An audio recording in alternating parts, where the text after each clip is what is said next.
Hi, it's Chem. Welcome back to Chem Labs, and in this video I'll be attempting to beat Dark Souls using only bows. There are many other YouTubers that have done this, so it is possible, but I am butt cheeks at Dark Souls. So can I manage to do it, or will I crumble under difficulty? As usual, the rules are no glitches or exploits, and enemies can only be killed by gravity or a bow. I can't level past level 40 for any stat, and I can't get the very large ember until I kill Ornstein and Smoke. And with that, let's get into the run. I started off as the Hunter class because he starts with a bow and 30 arrows. I also picked the Master Key, which will come in handy for future plans, and after I showed Young Hollow that I am the fastest man alive, I finally made it to my weapon of choice, the Short Bow. And after equipping my Short Blicky, I realized how much of an idiot I am because the door is locked. So I ran past every enemy all the way back and made it to the boss. I was surprised by the damage I was doing. For some reason I expected more, but even though I was getting hit a lot, turning the Asylum Demon into a living pincushion made him just roll over. And now the real run can begin. I ran around collecting every soul item that wasn't glued to the ground, and even if I died, it didn't matter because if I missed one, it would make the run longer depending on the number of souls that it gives. After sending Firelink Shrine into a state of bankruptcy, it is now time to go through the Valley of Drakes and make it to Andre while collecting every soul item on the way. But I decided to get the Firekeeper soul from New Londo Ruins, and these lovely girls ruined me instead. Again,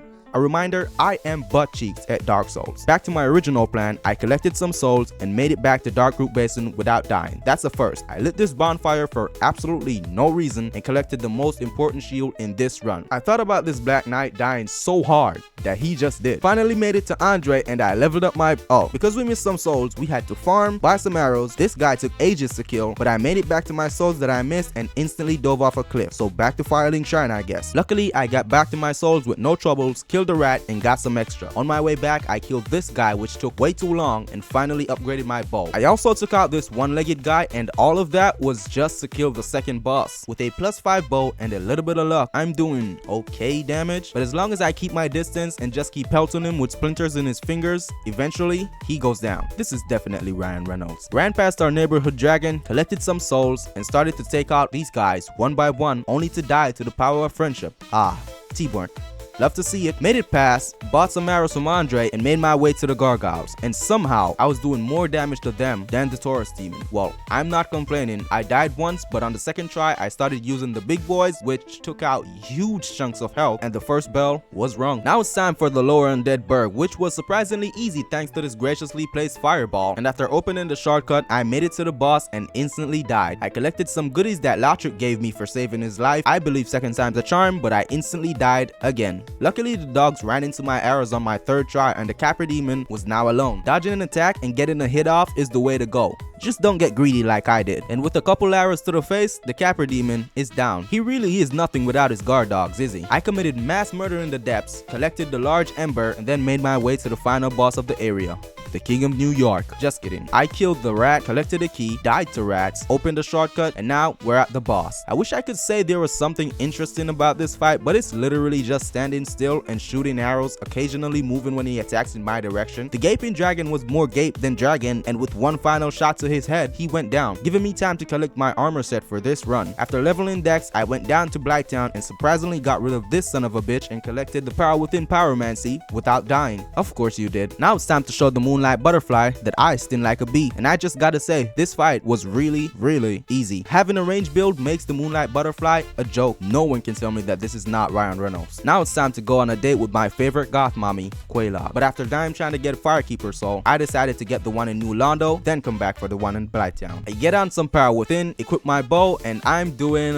130 damage. Even so, keeping my distance and being patient does the trick, and with one final shot, there are no more hot singles in my area. Why am I still single? I upgraded my Estus Flask to +3 and figured I might as well get some free souls from the speechless bitch boy, which he heard what I said and showed me that he ain't no bitch. I did try to fight him legit twice, but he just kept one-shotting me. So I decided to come back when I'm a bit stronger. This is a bit sad, but I lost 3 hours of footage to corruption from a power outage, and all I could repair was the first 30 seconds unless I paid $100 to buy the software. And I am way too lazy to restart the whole run, so I'm sorry, but all that happened is I ran past every enemy in Defense Fortress and made it to the Iron Golem first try. I was doing like 50 damage, but running under his legs and pelting his dick with arrows while he edge walks over to you works pretty well. Also, I first tried the Archer setup in Anor Londo and got to Ornstein and Smough using the stair skip, and pretty much 2 out of the 3 hours of what I lost was just me dying to Ornstein and Smough. I beat them on my 43rd try because I was determined not to use Solaire like a bitch. I went after Smough because of the damage, and Ornstein got stuck behind a pillar spamming his lightning throw attack, so I just stayed in one spot and finished him off. This will not happen again, as I was using Shadowplay and now I'm using OBS, which has the option to record in NKV that saves if your computer turns off abruptly. After obtaining the Lord Vessel, it was time to take out the Hydra because fuck it, I guess. And it's pretty much just standing and shooting for 5 minutes, and with a couple of arrows to the neck, that's the end of the Hydra. I made my way to Sif and died 2 times before learning his timings, and even after I did, I instantly got hit. Then I remembered I have a bow, kept my distance, and that worked. I'm not gonna show you such a good pup hopping on one leg, that's cruel, but I beat him on the 3rd try. Now it's time for a rematch with the speechless bitch boy, and thankfully his attacks don't one-shot me anymore. So he pulled out some bullshit to make sure that I die, and he did it twice. But after figuring out that I have to be right under his armpit for him to chill the fuck out, the ceaseless discharge ceased to exist, and now I'm on my way to the most feared 2 bosses of this run, the Demon Fire Sage and the Centipede Demon, and the most annoying boss, the Bitch of Chaos. Remember when I said most bosses either one-shot me or almost one-shot me? This is what I meant. But just like ceaseless discharge, you want to stay right under his ass for him not to spam magic attack, and after dodging this move for the first time, I finally beat him. I opened the shortcut just in case I would have to get a more powerful bow, dumped all my souls into strength. I always lure this boss over with a shield. It got me killed, so I decided to dodge his attacks, and that worked pretty well until he decided to step on me. But we were both 1 hit away from death, and I can heal, but he can't, so I win. I lit this bonfire for ease of access and began the run to insanity, and this quote from an anime pretty much defines what happened.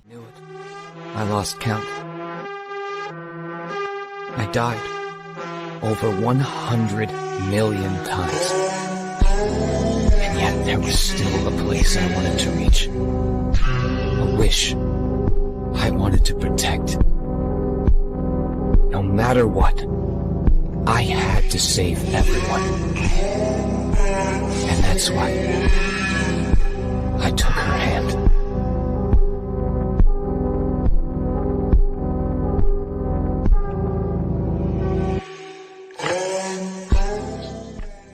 Wait, we still have more bosses. I went to the Duke's Archive, but I figured I need to get a better bow since I'm only doing 50 damage, so I went back to New Londo to collect my final form, and I only have 1 transient curse, so I can't die. I made this jump after convincing a bunch of pretty girls that I'll give them a hug later, and collected the best bow in the game, the Composite Bow. The Composite Bow is the same as the Sharp Bow, but it has a C scaling in strength and a C scaling in dex, so as I upgrade strength, it's gonna get a little bit better. I went down to see if the DLC was working, and surprisingly, it was. But I'm not gonna be doing these bosses, they have way too much health. I had a 1v1 with a fellow archer and immediately dove off a cliff, opened the Lost Isolate shortcut, saved my boy Solaire. Then I went down to the Tomb of Giants to get the bonfire so I can warp to it later, and now it's time for a DPS check. After nearly having a heart attack on this ladder, I talked to this guy to get a key, pretended to be Cupid striking the hearts of young maidens, and drained New Londo. I surprisingly got the large ember without dying and scoured the Dark Souls wiki for places that I could find Titanite chunks without forming.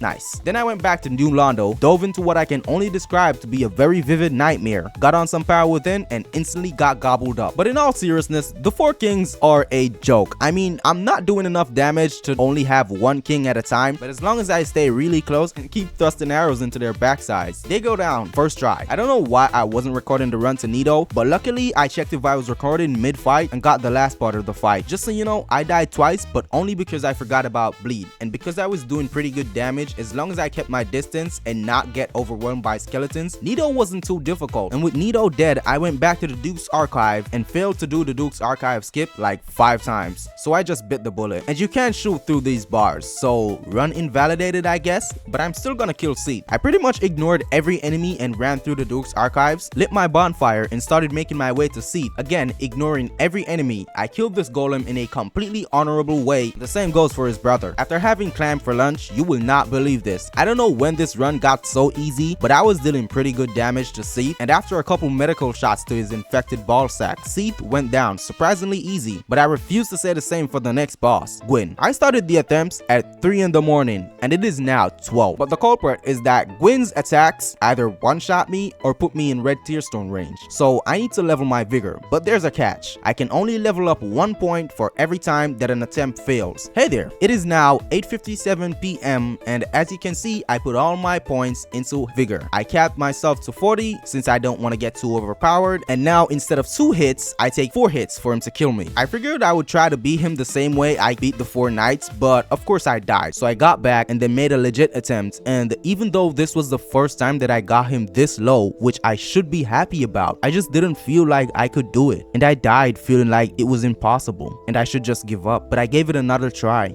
thinking that things would be different, but it wasn't. And when I was gonna write in the script that I just couldn't do it, this happened. That's right. If you stand behind a pillar while healing, he can't reach you. And after figuring out that it works every time, I found hope. And every time I was in 2-shot range, I went behind a pillar and there was nothing that he could do about it. And with one last shot, the Age of Fire was no more. If you like content like this, please consider subscribing, as it gives me an excuse to keep making videos, and it will be really great to be at 1,000 subscribers by the end of the year. As usual, thank you for watching my video and making it to the end. See you guys next time.